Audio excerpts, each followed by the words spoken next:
Tutorial 3. Pengurusan produk dan kategori. Kita akan cover cara urus kategori, produk dan barang add-on. Untuk kategori, di page utama, pergi bahagian produk dan tekan kategori. Akan keluar senarai kategori dan anda boleh tekan tambah untuk tambah kategori anda. Isikan nama kategori, kemudian anda boleh pilih jenis diskaun yang dikenakan untuk kategori ini. Untuk letak dan ubah diskaun, sila rujuk tutorial 4. Selepas itu, tekan create dan siap.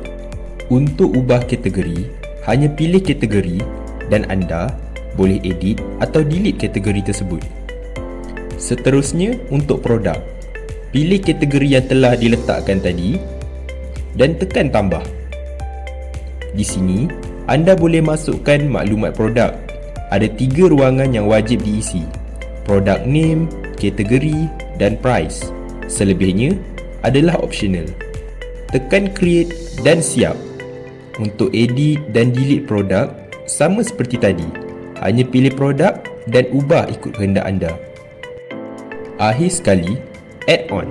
Ia adalah item tambahan bagi setiap kategori seperti kurang manis, nasi tambah atau saiz pakaian. Untuk menambah add-on, hanya tekan butang add-on dan senarai add-on akan dipaparkan. Lepas tu, tekan tambah untuk menambah add-on yang baru. Pilih kategori, masukkan nama dan tetapkan harga jika perlu. Lepas tu, selesai.